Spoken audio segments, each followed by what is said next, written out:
할렐루야. 수요 구속사 강의에 오신 여러분들 환영하고 축복합니다. 하나님의 가족이라는 제목을 함께 말씀을 나누도록 하겠습니다. 여러분, 가족이라는 단어를 들으면 어떤 느낌이 드십니까? 제가 어릴 때 사회 시간에 배우기로 우리나라가 이제 핵가족화가 된다, 이런 얘기를 들었습니다. 대가족 사회에서 핵가족으로 변화되는 그런 과정에 있었습니다. 그리고 이제는 우리나라 가족들 거의 대부분 핵가족이라고 볼 수 있습니다. 그런데 생각해 보면 우리가 전에 말했던 핵가족보다 더 분열된 그런 가정들을 우리가 보게 됩니다. 며칠 전에 이제 아이하고 놀이터에 갔는데 초등학교 2학년짜리 남자아이를 만났습니다. 전도를 좀 하고 싶어가지고 이야기를 하다가 이 아이가 핸드폰을 그냥 놀이터 바닥에 툭 던져놓고 노는 거예요. 그 놀이터 흙바닥 있지 않습니까? 거기다 핸드폰을 툭 던져놓고 막 뛰어가는 겁니다. 그래서 제가 야, 엄마가 누구누구야, 엄마가 이거 보면 엄청 속상하시겠다, 제가 그랬어요. 그랬더니 이 친구가 아주 작은 목소리로 저 할머니랑 살아요 그러는 거예요. 엄마는 서울에 있어요 그러는 거예요. 제 마음이 얼마나 미안하고 아프던지 요즘에는 정말 아이들에게도 말을 조심해야 되는 그런 시대가 왔습니다. 여러분, 가족이란 어떤 존재일까요? 우리나라 옛말에 멀리 떨어진 가족보다 이웃 사촌이 낫다라는 말이 있습니다. 아무리 가족이어도 떨어져서 연락도 안 하고 제대로 보지도 못하면 이웃 사촌보다 못한 존재죠. 그런 가족들은 그닥 가족으로 느껴지지 않습니다. 하나님께서 우리의 아버지이시고 우리가 하나님의 자녀라면 우리는 하나님의 가족입니다. 그런데 우리가 하나님과 가까이 있지 않다면 하나님 보시기에 그닥 가족으로 느껴지지 않으실 겁니다. 예수님과 멀어지게 된 45가지 이유라는 책을 보면 저자가 이렇게 말합니다. 누가복음 14장 26절 말씀을 인용하면서 자기 목숨을 미워하라는 것은 죄에 물든 자기 자신을 미워하라는 말씀이다. 나는 착각에 빠져 있었다. 내가 그분의 제자라고 생각하고 있었는데 실상은 그분의 제자가 아니었다. 죄를 미워하지 않았기 때문이다. 나는 다른 사람이 내게 잘못했을 때 내가 그들에게 보인 반발과 분노를 죄로 여기지 않았다. 그러나 지금으로부터 30여 년 전 하나님께서 갑자기 내 눈을 열어주셨고 나는 그것이 죄임을 깨달았다. 그리고 그 외에 다른 많은 것을 죄라고 인식하게 되었다. 내가 제자인 줄 알았는데 제자가 아니었다는 거예요. 여러분, 우리도 충분히 그럴 수 있습니다. 내가 주님의 가족인 줄 알았는데 주님의 가족이 아닌 겁니다. 그런 착각하는 상태에서 심판대 앞에 선다면 여러분이 정말 큰일 나는 거죠.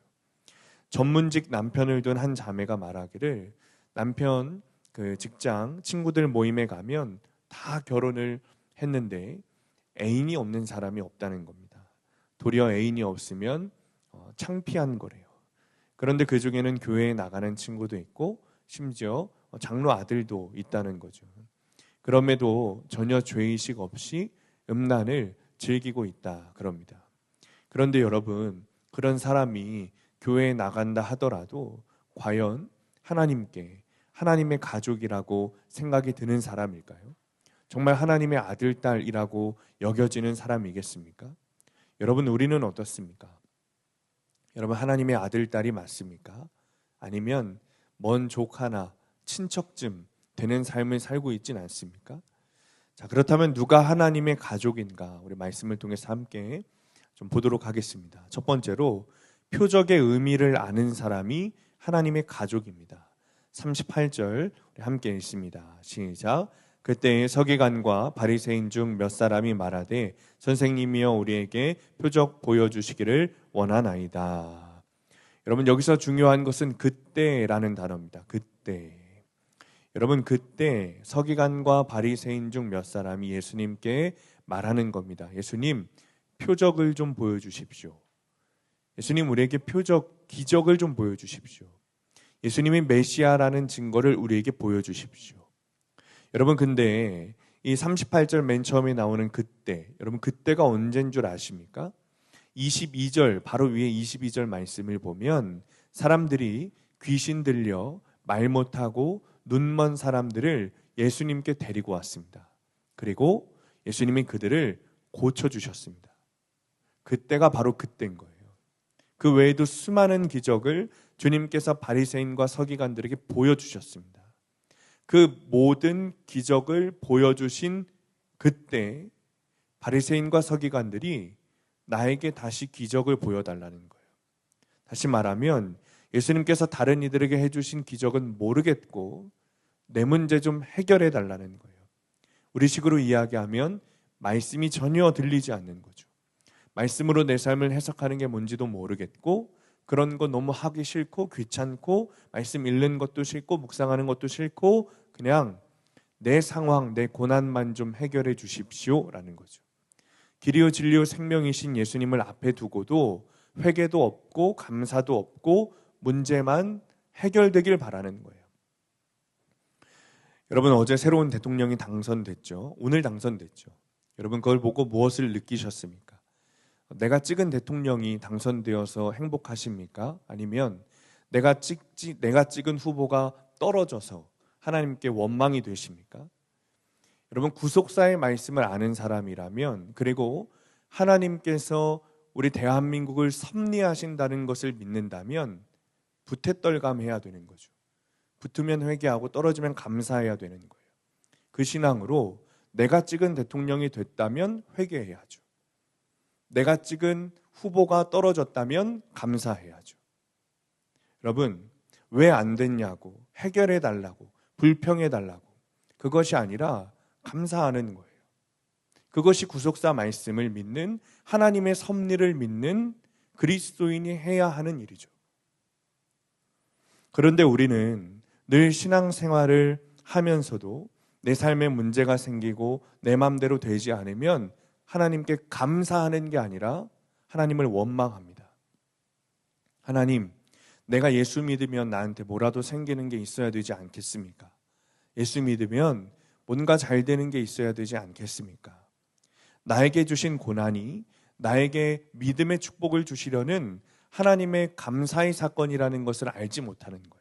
믿지 못하는 거예요. 믿음이 전혀 없는 거죠. 하나님의 섭리하심에 대한 믿음이 전혀 없는 거예요. 그러니 잘 먹고 잘 사는 일이 생기면 감사하고 좋아하고 그런 일이 없어지고 고난이 생기면 하나님을 원망하는 거예요. 문제가 생기면 예수님께 바리새인과 서기관들처럼 분명히 지금 바로 그 직전에 눈 멀고 듣지 못하고 보지 못하는 사람이 병고침을 받는 것을 보고도 나에게 다시 기적을 보여주십시오. 내 상황을 해결해 주십시오. 표적을 보여달라고 그래야 내가 메시아라고 믿겠다는 거예요.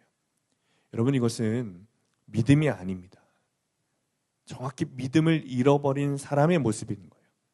신앙을 가진 사람이 신앙을 잃어버리면 여러분 말씀에 만족하지 못하게 됩니다.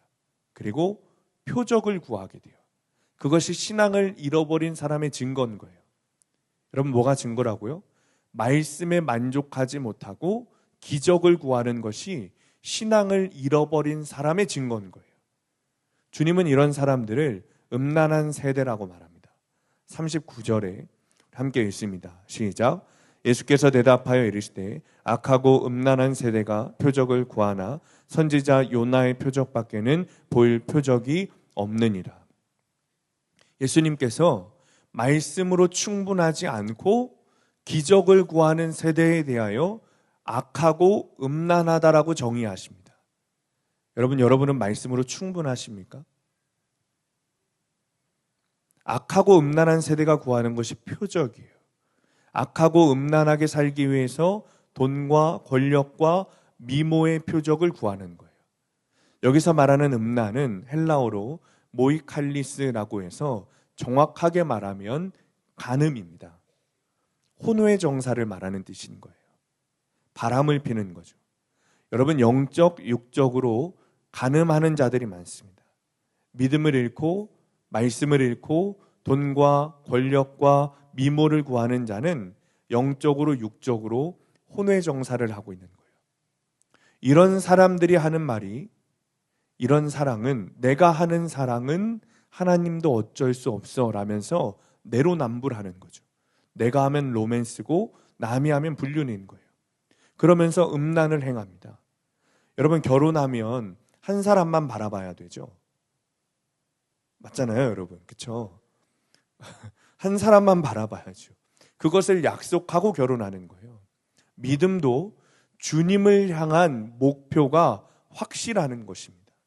신앙생활을 하겠다는 것은 하나님이 신랑 되시고 내가 신부되어 주님과 내가 결혼했다는 거예요. 주님만 바라보겠다는 목표가 확실하지 않으면 간음하는 자가 되는 것입니다.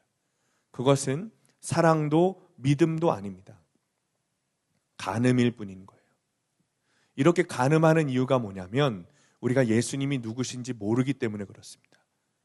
여러분, 내가 주님만 바라보는 신앙이 되지 못한다면 여전히 예수님이 아니라 다른 것들을 곁눈질하며 바라보고 있다면 여러분, 그것은 아직도 내가 예수님에 대해 제대로 보지 못하고 알지 못하고 간음하는 신앙을 하고 있는 거죠. 40절 42절 말씀 우리 함께 읽습니다. 시작. 요나가 밤낮 사흘 동안 큰 물고기 뱃속에 있었던 것 같이 인자도 밤낮 사흘 동안 땅 속에 있으리라. 심판 때에 니느웨 사람이 일어나서 이 세대 사람을 정죄하리니 이는 그들이 요나의 전도를 듣고 회개하였음이거니와 요나보다 더 큰 이가 여기 있으며 심판 때에 남방 여왕이 일어나 이 세대 사람을 정죄하리니 이는 그가 솔로몬의 지혜로운 말을 들으려고 땅끝에서 왔음이거니와 솔로몬보다 더 큰 이가 여기 있느니라. 아멘. 요나의 표적은 우리가 너무 잘 알고 있는 말씀이죠. 과거 우리나라가 일본 제국주의에 의해서 고통받았듯이 이스라엘도 아수르라는 나라에 강점되어서 그들에게 고통을 받았습니다. 그래서 이스라엘 백성들이 아수르를 생각하는 감정은 우리가 일본을 생각하는 감정과 아마 비슷할 겁니다. 그냥 싫으면 그냥 싫은 거예요. 그냥 보기만 해도 싫은 거예요. 듣기만 해도 싫은 거죠. 그리고 그 수도가, 아수르의 수도가 니느웨입니다. 일제시대 많은 사람들이 어서 일본이 망하기를 바랬습니다. 독립운동가들은 일본이 망하기를 바라면서 대한민국이 독립을 이루기 위해 싸웠습니다. 이스라엘 사람들도 마찬가지예요. 아수르가 망하길 바랬습니다. 니느웨 성이 망하길 바랬습니다. 그런데 하나님이 요나에게 뭐라고 말씀하시죠? 아수르의 수도 니느웨에 가서 복음을 전하라. 요나는 니느웨에 가는 것이 싫었습니다. 도대체 왜 니느웨에 가야 하죠? 하나님의 말씀, 하나님의 복음을 안다는 것은 그것은 축복 그 자체인데 이 나의 원수 아수르 사람들, 특히 그의 도성 니느웨에 가서 그 축복의 말씀, 복음의 말씀을 전해주기 싫다는 거예요. 그들은 나쁜 사람이라는 거예요. 그들은 우리를 강점해서 핍박하고 박해하고 못살게 구는 나라인데 그 나라가 망하기를 위해서 기도해도 모자랄 판인데 그들의 구원을 위해서 하나님의 복음을 전하기 위해 내가 니느웨로 가야 한다니요. 하나님, 그건 못하겠습니다. 요나는 결국 다시스라는 곳으로 배를 타고 가게 됩니다. 하나님 명령에 불순종하죠. 하나님께서 요나를 어떻게 하시죠? 풍랑 속에 던지시고 물고기 밥이 되게 하셔서 3일 동안 물고기 뱃속에 있게 하셨습니다. 주님의 이런 모습에 요나는 하는 수 없이 니느웨로 가게 되었습니다. 니느웨에서 복음을 전하는 요나가 깜짝 놀랐습니다. 여러분, 요나는 니느웨에서 하나님 나라 복음을 전하기 싫었습니다. 어떻게 복음을 전했을까요? 좀 상상해 보세요. 자신 있고 담대하게 하나님을 믿으십시오, 회개하십시오 했을까요? 전 그렇게 안 했을 것 같아요. 하나님 믿으세요 이렇게 했을 것 같아요. 들리지 않게. 정말 하나님 말씀을 회개해야 돼요. 그래야 구원받아요. 이랬을 거라는 거예요. 그런데 여러분, 어떤 일이 일어나죠? 니느웨 도성에 있는 12만 명이 되는 사람이 베옷을 입고 죄를 뒤집어쓰고 회개하기 시작하는 거예요. 요나는 이 사실에 마음에 들지 않았어요. 도대체 왜 회개를 시키십니까? 왜 회개를 시키시고 그들이 하나님을 알게 되고 믿고 구원받게 하시는 겁니까? 하나님께 막 따지기 시작했어요. 여러분, 요나의 모습이 선지자답습니까? 하나님의 선지자가 이런 말을 할 수 있는 것입니까? 정말 선지자 같지도 않은 그런 요나의 말을 듣고도 수많은 사람이 회개를 했어요. 그런데 예수님 뭐라고 말씀하시죠? 그 요나보다 크신 분이 바로 당신이시라는 거예요. 예수님이 누군지 몰라 영적 간음을 하는 바리새인과 서기관들에게 예수님이 누구신지 가르쳐 주는 거예요. 여러분 12절 말씀 보면 42절 말씀 보면 솔로몬에 대해서 이야기하십니다. 솔로몬은 지혜의 왕입니다.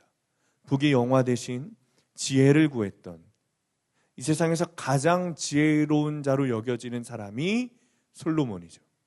그 지혜를 흠모하여서 남방 땅끝 나라에 있는 여왕이었던 스바 여왕이 땅끝에서 온갖 향품과 예물을 가지고 솔로몬의 지혜를 배우고 들으려고 왔습니다. 그만큼 대단한 지혜를 가진 자가 솔로몬 왕이라고 예수님이 설명하시죠. 근데 주님 뭐라고 말씀하세요?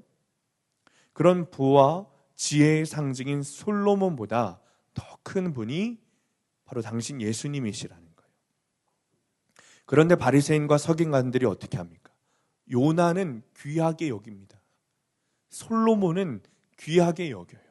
그런데 요나와 솔로몬보다 훨씬 더 강하고 귀한 그들의 주인이신 예수님은 우습게 여기는 거예요. 요나를 왜 좋아했죠? 엄청난 기적과 선교로 사람들을 구원했기 때문에 좋아했습니다. 솔로몬을 왜 좋아했습니까? 엄청난 지혜로운 사람이었어요. 그래서 좋아하는 거예요. 그런데 지금 생각해 보십시오. 예수님과 함께 있는 이 바리새인과 서기관들이 솔로몬을 보았습니까? 요나를 실제로 보았습니까? 그 기적을 보았습니까? 못 봤습니다. 그들은 신약시대 사람이고 요나와 솔로몬은 구약시대 사람이에요. 그럼에도 불구하고 그들은 들은 것만으로 요나와 솔로몬을 좋아하고 존경했어요. 그런데 지금 눈에 보이는 그들의 주인 예수님은 믿지 않아요. 솔로몬과 요나의 기적은 못 봤습니다. 그러나 예수님께서 눈 멀고 귀 먹은 자는 고치시는 것을 그들은 보았어요. 눈앞에서 보았습니다. 그런데 바리새인과 서기관들은 나에게 더 큰 기적을 보여주십시오. 표적을 보여주지 않으시면 믿지 않겠습니다. 솔로몬과 요나를 귀히 여기면서 그들의 주인이신 예수님을 우습게 여기는 것이 바리새인의 모습이고 우리의 모습이에요. 요나는 산채로 물고기 뱃속에 있다가 살아났지만 흠도 죄도 없으신 예수님께서는 온갖 모욕과 채찍질을 받으시고 십자가에 못 박혀 죽으셨다가 3일 만에 다시 살아나셨습니다. 이보다 더한 어떤 사랑의 사도도 없고 선지자도 없습니다. 이런 바리새인들에게 예수님께서 말씀하시기를 내가 요나의 표적밖에 보일 것이 없다. 그 말은 요나가 물고기 뱃속에서 3일 만에 나온 것처럼 예수님께서 죽었다가 다시 살아난 것 외에는 너희에게 보일 표적이 없다 말씀하십니다. 너희 바리새인들이 나를 죽이려는 것을 안다. 그래서 내가 죽을 것이다. 그러나 내가 다시 살아날 것이다. 주님 말씀하세요. 안 믿는 가족, 믿음을 핍박하고 조롱하는 사람들에게 보여줄 것은 내가 죽는 것밖에는 없다고 주님 말씀하십니다. 그들과 다투며 논쟁하지 말고 끝없는 희생과 용서의 십자가를 지는 삶을 보여주는 것이 여러분 내가 살아나는 길입니다. 우리의 죽음은 하나님과 함께하기 때문에 다시 살아나는 죽음입니다. 죽어도 살고 살아도 사는 것이 요나의 표적이죠. 너가 원하는 모든 걸 다 해주겠다 라면서 자녀들에게 쏟아붓는 그런 자녀 우상보다 힘든 상황 가운데서 하나님께 무릎 꿇고 말씀대로 적용하는 모습을 보여주는 것이 최고의 표적인 거예요. 그것이 예수님을 드러낼 수 있는 부모의 모습인 거예요. 말이 안 되는 상사에게 대들고 옳고 그름을 따지는 것이 아니라 예수님 때문에 인내하고 섬기는 것이 최고의 표적입니다. 여러분, 말씀으로 충분하십니까? 아니면 주님께 표적을 구하고 계십니까? 표적을 구하는 자들이 아니라 예수님처럼 십자가에 달려 주님께서 죽으신 것처럼 나도 죽고 예수로 사는 성도님들 되시기를 축원합니다. 적용 질문입니다. 기도하고 예배 드리면서도 병 낫는 것, 사업을 재개하는 것, 자녀가 합격하는 표적만을 구하고 있지는 않습니까? 두 번째로, 하나님의 말씀을 채운 자가 하나님의 가족입니다. 43절, 45절 함께 읽습니다. 시작.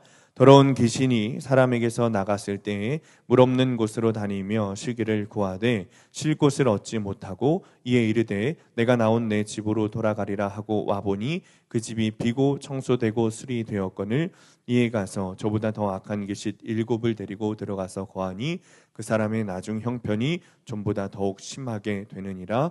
이 악한 세대가 또한 이렇게 되리라. 아멘.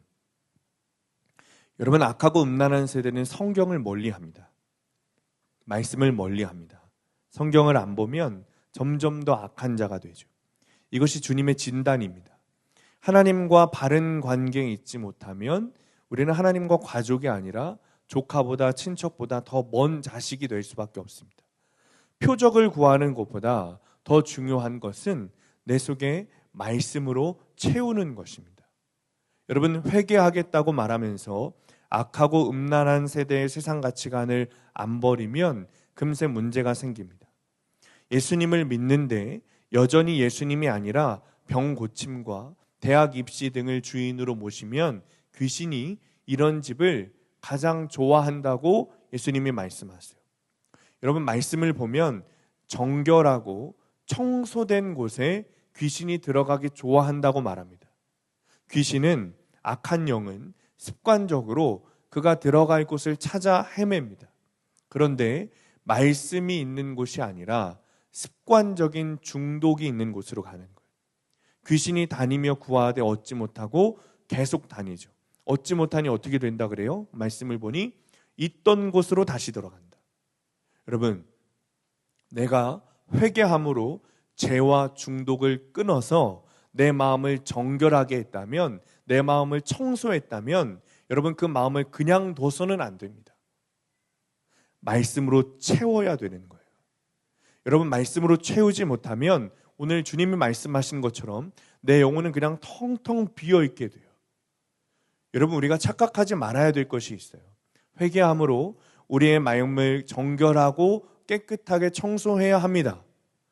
그런데 그것으로 끝이 나면 안 돼요. 그 안에 말씀으로 채워 넣어야 되는 거예요.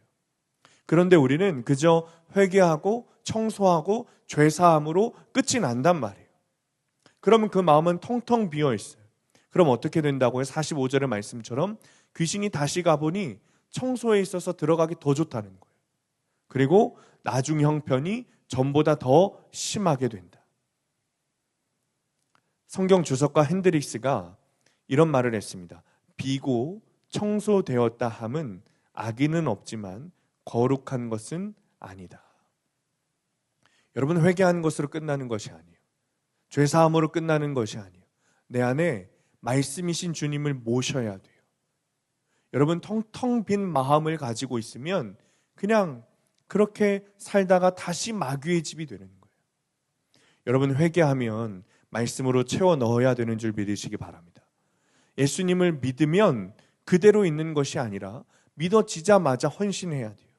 예수님을 믿고 삶의 기쁨이 넘치면 교회에서 양육받고 말씀을 채워 넣어야 합니다.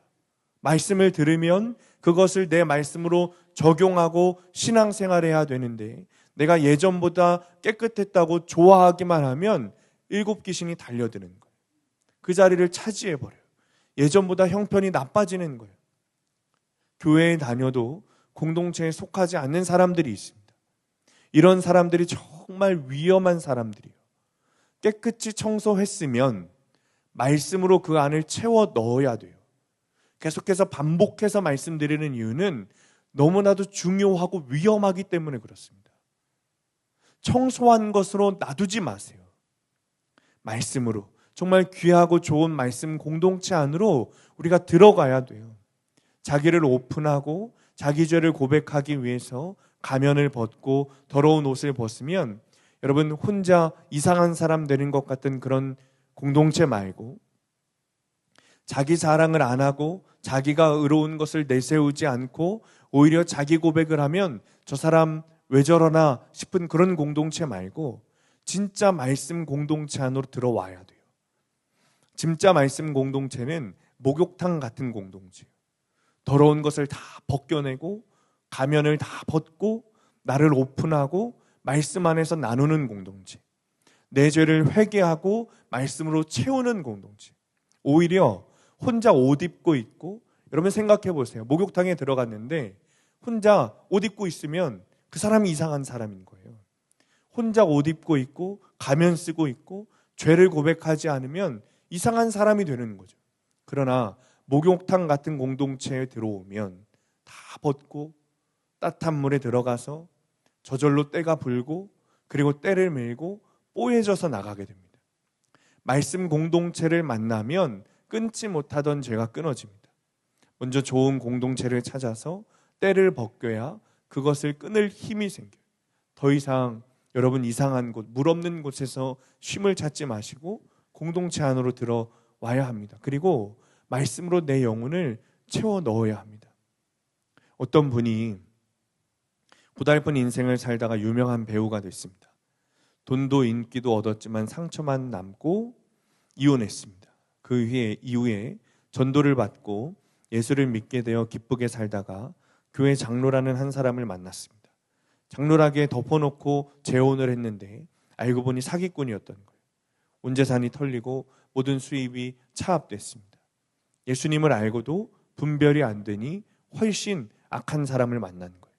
깨끗이 비고 청소되었으면 그 다음에는 성경으로 채워야 하는데 나중 형편이 더 심하게 된 거죠. 링컨 대통령 여러분 잘 아시죠? 초등학교도 제대로 못 나왔습니다. 그런데 그는 성경을 읽으며 대통령이 됐어요. 오직 말씀으로 채워 넣었기 때문에 표적 신앙이 아니라 십자가 신앙을 가지게 된 거예요.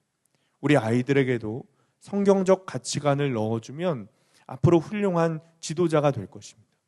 우리 공동체 안에도 계속해서 말씀으로 듣고 채우는 사람이 생기면 훌륭한 남편, 현숙한 아내, 지혜로운 자녀가 나올 것입니다. 교회의 존재 이유도 그것입니다. 여러분, 교회 안에서 말씀을 보는 교회 안에서 이 사회의 지도자가 나와야 되지 않겠습니까? 여러분 그렇게 될 것입니다. 가끔 교회가 전부는 아니지 않습니까? 라고 묻는 분이 계십니다. 여러분 교회가 전부입니다. 성도가 모이는 것을 폐하기 원하지 않으십니다. 주님은. 성냥개비 하나로 성냥개비 하나는 불꽃이 금세 꺼지지만 성냥 한 상자가 다 타면 엄청난 힘이 됩니다. 거듭난 사람들이 모여서 사탄을 물리치고 힘을 내기 때문에 주일마다 역사가 일어나는 것입니다. 말씀으로 채우지 않으면 내가 죄 짓던 자리로 돌아가기 마련이에요. 매일 말씀으로 연약한 나를 채워달라고, 공동체에 속해서 나의 시간과 감정과 헌신을 사용하게 해달라고 기도하는 성도님들 되시기를 축원합니다. 적용 질문입니다. 은혜를 받은 후에 나의 발걸음이 어디를 향합니까? 은혜를 충전한 뒤에도 여전히 끊지 못하는 악한 습관과 중독으로 돌아가고 있지는 않습니까? 매일 말씀으로 내 영혼을 채우고 있습니까? 자, 마지막으로 하나님의 뜻대로 행하는 자가 하나님의 가족입니다. 46절 49절 말씀 우리 함께 읽습니다. 시작. 예수께서 무리에게 말씀하실 때에 그의 어머니와 동생들이 예수께 말하려고 밖에 섰더니 한 사람이 예수께 여짜오되 보소서 당신의 어머니와 동생들이 당신께 말하려고 밖에 서 있나이다 하니 말하던 사람에게 대답하여 이르시되 누가 내 어머니이며 내 동생들이냐 하시고 손을 내밀어 제자들을 가리켜 이르시되 나의 어머니와 나의 동생들을 보라. 아멘. 피를 나는 혈육이라고 해서 다 하나님의 가족이 되는 것은 아닙니다. 가장 가까운 가족이 방해꾼이 되기도 합니다. 지금 바리새인들이 예수님을 잡아 죽이려고 하는데 그 말씀을 듣고도 식구들은 밖에 서 있습니다. 참 많은 목사님들 만나고 좋은 목사님들 만나지만 그렇게 훌륭한 목사님들 가족들 중에도 밖에 서 있는 자들이 많이 있습니다. 제가 참 고민하고 기도하는 것도 이것입니다. 아무리 목사의 가족이라고 해서 다 예수님을 잘 믿는 것이 아닙니다. 예수님 안에 있는 것이 아닙니다. 여러분, 더 심각한 문제는 교회 안에 있는데도 예수님 밖에 있는 사람들이 있습니다. 몸은 교회를 다니는데 영혼은 예수 그리스도 밖에 있는 사람들이 있습니다. 심지어 그런 사람들이 너무 많다는 겁니다. 말씀을 보면 한 사람이 예수께 와서 당신의 어머니와 형제들이 밖에 와 있다 말합니다. 그러면 여러분, 우리의 생각으로 주님께서 그들을 맞으시거나 나가셔서 그들을 불러오게 하셔야 할 것 같지만, 주님은 오히려 이 안에 있는, 당신 안에 있는 제자들을 가리키며 이들이 내 어머니와 내 동생이라고 말씀하십니다. 여러분, 예수님의 말씀이 불효막심한 것 같습니까? 그렇지 않습니다. 우리 50절 함께 있습니다. 시작. 누구든지 하늘에 계신 내 아버지의 뜻대로 하는 자가 내 형제요 자매요 어머니이니라 하시더라. 하나님의 나라 식구가 되고자 하는 사람은, 여러분, 식구가 우상이 돼서는 안 됩니다. 가족 우상을 버려야 돼요. 저번 주에 수요일 날 박주호 전사님이 설교하시던 중에 우리들 교회 한 집사님 이야기를 하셨습니다. 남편은 교수고 아내는 의사인 가정이죠. 부부는 교회 열심히 다니는 사람들이었어요. 아이들에게도 예수님을 잘 믿으라고 항상 이야기했습니다. 교회에 나와야 된다고 이야기했습니다. 그런데 한 가지 버리지 못한 것이 학벌 우상이었던 거예요. 부모인 자신들처럼 의사가 의사를 만들고 싶어서 아들을 계속해서 재수를 시키는 거예요. 그것을 끊어내주지는 못할 망정 학벌 우상을 부추기고 예수님보다 더 그것을 섬기도록 사실은 뒤에서 부추기는 거죠. 나중에 여러분, 이 아이가 의대에 합격하고 의사가 되었을 때 이 아이가 정말 교회에 잘 나오고 예수님을 잘 믿게 되겠습니까? 지금 부모의 모습이 아무리 교회에 다닌다고 한들 예수 그리스도 밖에서 교훈하고 있는데, 사실은 학벌 우상으로 다른 죄, 다른 신을 섬기고 있는 죄를 아이에게 보여주고 있는데, 여러분, 그것이 가능하겠습니까? 부모가 먼저 회개하고 주님께 돌아와야 가족 구원의 가능성이 있는 거예요. 다니엘서를 보면 느부갓네살 왕이 자신의 음식을 대접하면서 다니엘과 세 친구들을 아주 잘 길렀습니다. 그런데 그 소년들의 그렇게 기른 목적이 무엇이죠? 소년들이 잘 자라도록 한 그 느부갓네살 왕의 목적은 자기를 잘 섬기라는 거였어요. 부모가 자녀를 기르는 목적이 뭡니까? 여러분, 부모가 자녀를 기르는 목적이 뭐죠? 예수님 잘 믿게 해서 천국 가게 하는 위탁 교육을 하는 거예요. 우리가 지금 하나님의 자녀로서 양육하는 역할을 부모들인 우리가 맡은 거죠. 한마디로 우리는 그저 아이들에 대한 청지기 역할을 부여받았을 뿐인 거예요. 부모가 자녀를 키우는 이유가 나중에 나를 잘 모시라고 키우는 게 아닙니다. 내심 자녀들의 효도를 바라면서 키우는 게 아닙니다. 최선을 다해서 자녀를 키우되 하나님의 자녀로 살고 하나님을 사랑하고 이웃을 사랑하는 것을 위해 잘 살아가도록 가르치는 것이 부모된 청지기의 역할이죠. 그런데 우리는 내심 아이들에게, 자녀들에게 나의 희생을 알아주길 원하고 효도를 하기를 바랍니다. 그런 부모들의 기대를 알기 때문에 자녀들은 학교 성적으로 보상해 주려고 이웃을 사랑하는 것보다 이웃과 경쟁하는 것을 택하죠. 그렇게 남편만 바라보며 살고 자녀만 바라보며 살고 아내만 바라보며 살다가 배우자가 바람피고 자녀가 대학에 떨어지고 그들이 불효막심한 짓을 하면 그 가족이 나의 최대의 적이 되는 거예요. 남편도 아내도 자식도 부모도 결국에는 다 똑같은 죄인이고 하나님의 은혜 아래 없으면 살 수 없는 존재라는 것을 우리가 인정하고 깨달아야 되는데, 그런 죄인들에게 우리가 온갖 기대를 하면서 살다 보니 죄인들은 당연히 무너지는 것인데 그들이 무너지는 순간 우리도 함께 무너지는 거예요. 가족들을 바라보는 순간 여러분, 가족이 우상이 됩니다. 그리고 죄인인 그들은 절대 우리의 신이 될 수 없고 반드시 우리를 실망하게 합니다. 그러나 반대로 그저 하나님 안에서 주님이 우리에게 주신 그 부모의 역할, 남편의 역할, 아내의 역할, 자녀의 역할을 다하면 그들에게 실망하지 않습니다. 사건이 와도 실망하지 않아요. 왜요? 우리 다 죄인인 걸 인정하고 아니까. 하나님의 은혜 아래 살아갈 수밖에 없는 죄인이라는 것이 눈이 열리면 여러분, 사건이 와도, 자녀로부터의 사건, 남편으로부터의 사건, 배우자로부터의 사건이 와도 무너지지 않아요. 당연한 것이라고 생각할 뿐이죠. 그리고 그 사건을 통해 오히려 더 하나님을 바라볼 뿐이에요. 그래서 가족들 안에 있는 것이 아니라 하나님 안에 있는 것이 중요한 거예요. 그렇게 돼야 그제서야 서로 우상이 되는 것이 아니라 하나님이라는 한 아버지 밑에서 자라는 형제 자매라는 사실을 우리가 알게 되는 겁니다. 우리 교회 한 권사님이 계십니다. 참 귀한 분이세요. 얼마나 말씀을 잘 듣고 회개하고 적용하는지 몰라요. 남편의 문제로 계속해서 자기 죄를 보고 그 사건을 오픈하고 회개하고 적용하고 그리고 자녀들의 신앙을 위해 계속해서 기도하고 계신 분이에요. 어느 날 권사님에게 전화가 왔어요.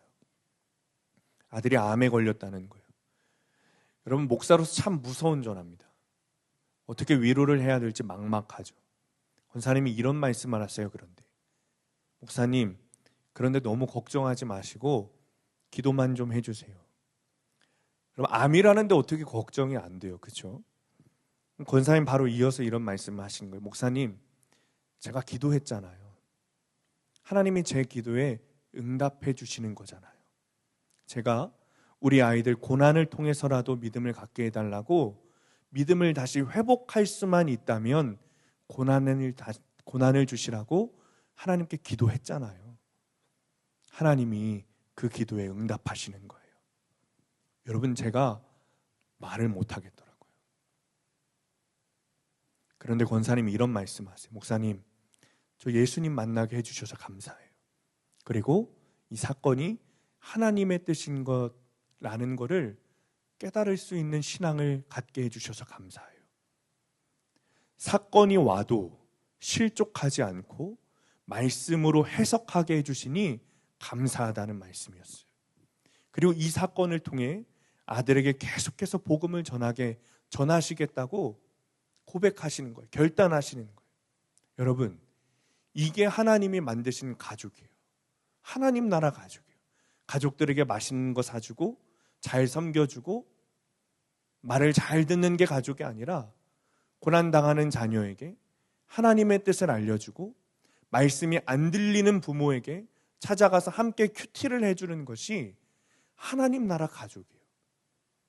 우리 교회 한 집사님은 시집살이를 하면서 왜 나만 이런 삶을 사는지 불평하셨고 시누이들, 시부모님들에 대해서 불편한 마음을 가졌는데 말씀을 통해 큐티를 하면서 자기 죄가 깨달아진 거예요. 다 내 잘못인 게 믿어진 거예요. 그날로 시부모님에게 찾아가서 무릎 꿇고 죄송하다고 용서를 빌었대요.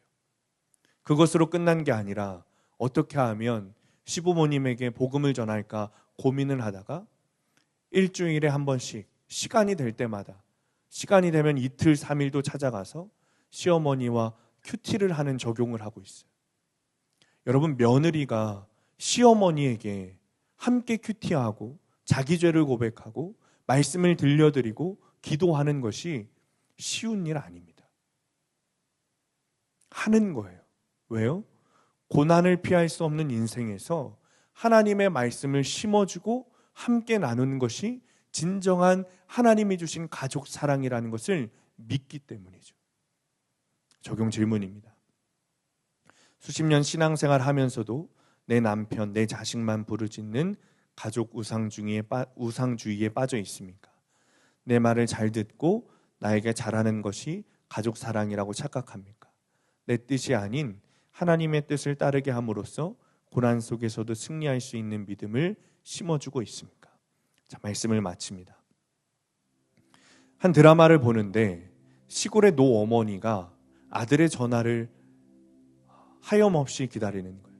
그런데 아들은 자기 자녀들과 함께 시간을 보내고 또 직장에서 야근을 하고 일을 하느라 그날도 어머니에게 전화를 드리지 못했습니다. 이 어머니는 며칠을 기다리다가 주말에 용기 내서 아들에게 전화를 걸었습니다. 그런데 이 아들이 평일에 일하고 주말에 간신히 쉬는데 피곤하게 무슨 전화냐며 퉁명스럽게 답하고 짜증을 내는 거예요. 어머니는 오히려 미안하다고 말하면서 밥 잘 챙겨 먹으라, 얼른 쉬라 라면서 전화를 끊었습니다. 그 장면을 보는데 마치 하나님이 우리를 보시는 모습이 이렇지 않을까 하는 생각이 들었습니다. 너무 답답하고 죄송스럽더라고요. 하나님의 가족이라는 말은 단순한 상징이나 비유가 아닙니다.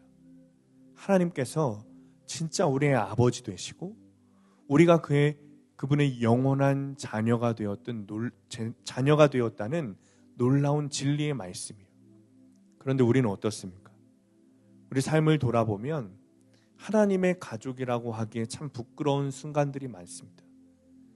하나님과 멀리 떨어져서 연락하지 않고 마음을 나누지 않고 주님께서 나에게 물어오실 때면 퉁명스럽게 대하고 짜증을 냈던 그런 먼 친척 같은 모습으로 살아가고 있지는 않습니까? 그럼에도 불구하고 아들의 전화를 기다리는 어머니처럼 하나님은 단 한순간도 우리를 포기하지 않으셨습니다. 우리는 하나님을 잊고 살았을지 몰라도 하나님은 한순간도 우리를 잊으신 적 없으십니다. 우리가 하나님께 등을 돌렸을 때도, 우리가 하나님과 멀어져 세상을 향해 나아갔을 때도 주님은 우리가 돌아오기만을 기다리고 계셨습니다.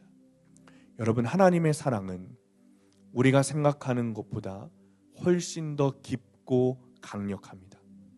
하나님은 우리가 실패했을 때도 우리를 사랑하셨고 우리가 넘어졌을 때도 주님은 기다리셨습니다. 왜냐하면 하나님은 우리의 아버지이시고 우리는 그분의 소중한 자녀들이기 때문에 그렇습니다. 오늘 이 자리가 다시 아버지 하나님의 품으로 돌아가는 자리가 되기를 바랍니다.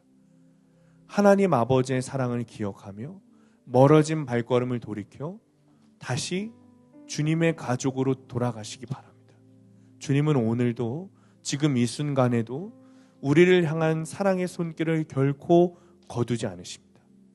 여러분을 포기하지 않으시는 하나님의 사랑이 오늘 여러분의 마음에 깊이 새겨지시기를 축복합니다. 다시 하나님의 가족으로 아버지의 품으로 돌아가시는 저와 여러분들 모두가 되시기를 예수님의 이름으로 축원합니다. 우리 함께 찬양하고 기도하겠습니다. 39절 말씀 붙들고 기도하겠습니다. 예수께서 대답하여 이르시되 악하고 음란한 세대가 표적을 구하나 선지자 요나의 표적밖에는 보일 표적이 없느니라. 주님,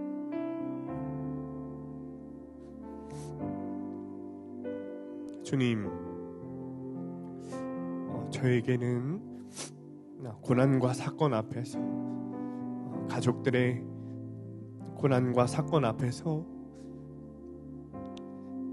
주님, 제가 그렇게 기도했잖아요. 주님이 응답하시는 거잖아요 하고 고백할 믿음이 없습니다.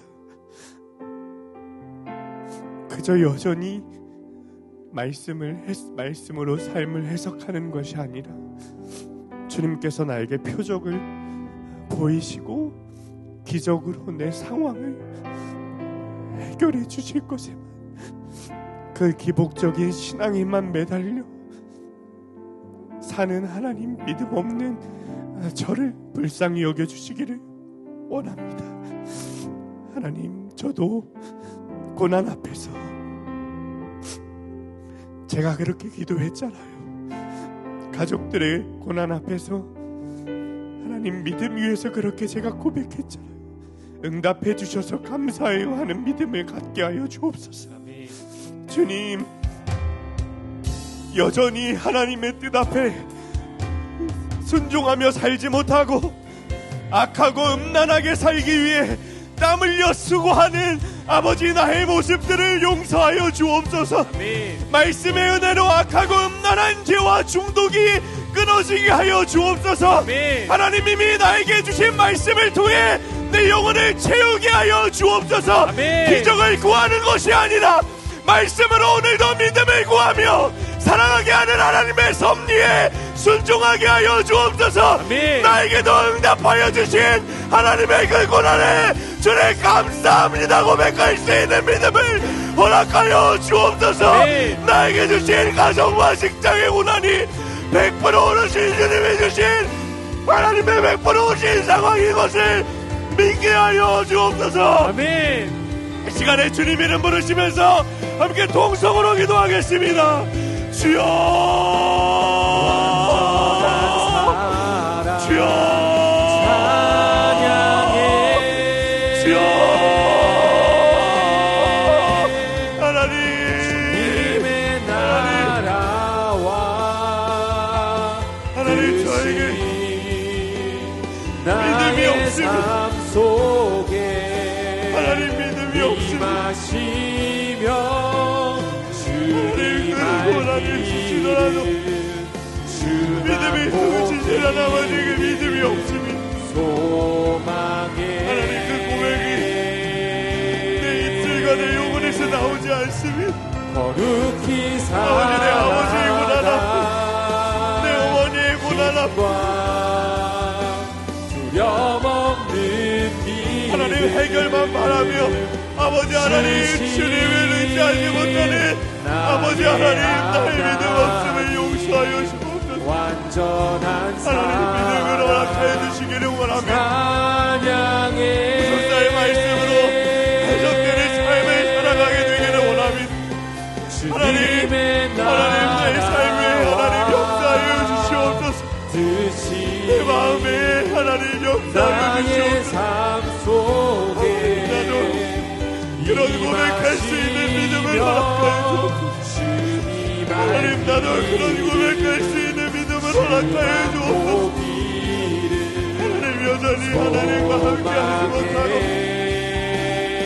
주님께서 내 안에 계신 것이 믿어지지 못하니 하나님 거룩히 살아가지 못하니 하나님 나의 믿음 없음을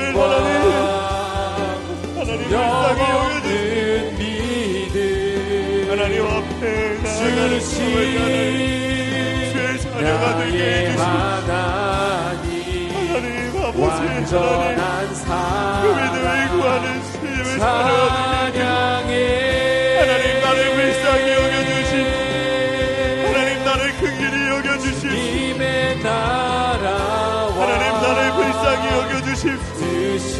하나님 나를 불쌍히 여겨주십시오. 하나님 나를 불쌍히 여겨주십시오. 하나님 나를 긍휼히 여겨주십시오. 아버지 믿음을 허락하여 주시옵소서. 하나님 믿음을 허락하여 주시옵소서. 아버지 나에게 주신 고난과 상황이 100% 오르신 하나님께 주신 상황이라는 것이 믿어지게 하여 주시옵소서. 아버지의 삶의 말씀으로 해석할 수 있는 은혜를 허락하여 주십시오. 아버지 하나님 그 은혜로 살아가게 하여 주십시오. 은혜로 살아가게 하여 주십시오. 은혜로 살아가게 하여 주십시오. 아버지 역사해 주십시오. 나의 하나님 완전한 사랑 찬양해. 이 시간에 한 번 더 기도할 때는 거룩한 강단으로 여러분들을 초청합니다. 더 깊이 주님 앞에서 그리고 주님의 임재를 누리며 기도하기 원하시는 분들은 강단으로 나오셔서 기도하시겠습니다. 50절 말씀 붙들고 기도하겠습니다. 누구든지 하늘에 계신 내 아버지의 뜻대로 하는 자가 내 형제요 자매요 어머니이니라 하시더라. 주님, 우리의 가정을 위해서 기도합니다. 여전히 구속사의 문이 열리지 않고 여전히 믿음 없는 가족들을 향해 아버지 하나님 믿음을 허락하여 주시기를 원합니다. 아멘. 하나님, 내가 먼저 회개하기 원합니다. 아멘. 가족 우상주의를 내려놓게 하여 주옵소서. 아멘. 내 자녀도 내 부모도 형제도 다 100% 죄인인 것을 인정하게 하여 주옵소서. 아멘. 내가 우상 삼아 그들에게 기대를 거는 것이 아니라 하나님을 바라보며 함께 구원을 걸어가야 하는 존재임을 깨닫게 하여 주시옵소서. 아멘. 이제는 자녀와 부모자와 배우자를 향한 집착과 기대를 내려놓고 그들에게서 행복이 아니라 나를 구원하시기 위한 거룩을 구하는 삶을 살게 하여 주옵소서. 아멘. 내가 말씀으로 양육하지 않아 바리새인이 된 자녀들을 불쌍히 여겨주시고 나부터 회개하여 구원을 위한 삶을 살게 하여 주옵소서. 아멘. 내 자녀의 구원과 믿음을 위해 나의 기도를 바꾸시고 나의 삶을 바꾸시고 내 아이들에게 전하는 말을 바꾸게 하여 주옵소서. 아멘. 시간에 주님의 이름 부르시면서 함께 동성으로 기도합니다. 주여 하나님, 하나님, 하나님,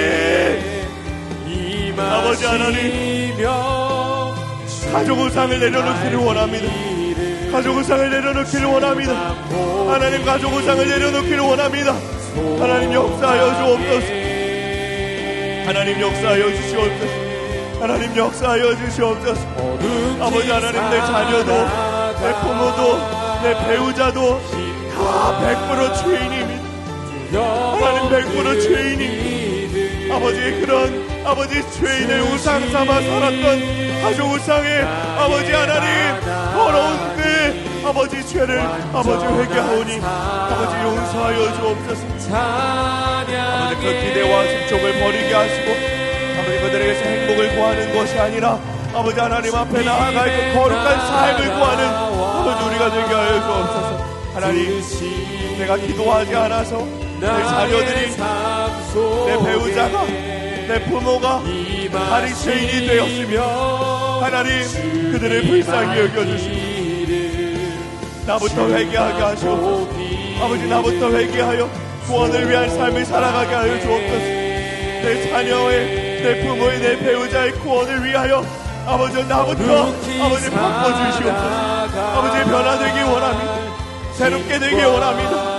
나의 기도를 바꿔주시고 나의 삶을 바꿔주시고 내 아이들에게 전하는 말을 바꿔주시옵소서. 해석사의 말이 아니라 구속사의 말을 전하게 하여 주옵소서. 집착과 기도의 말이 아니라 기대의 말이 아니라 하나님 구속사의 말로 아버지 하나님 주의 말을 전하게 하여 주시옵소서. 하나님 앞에 나아가기 원합니다. 아버지의 뜻대로 하는 것이 하나님의 가족임을 믿습니다. 아버지의 뜻대로 하는 것이 하나님의 가족임을 믿습니다.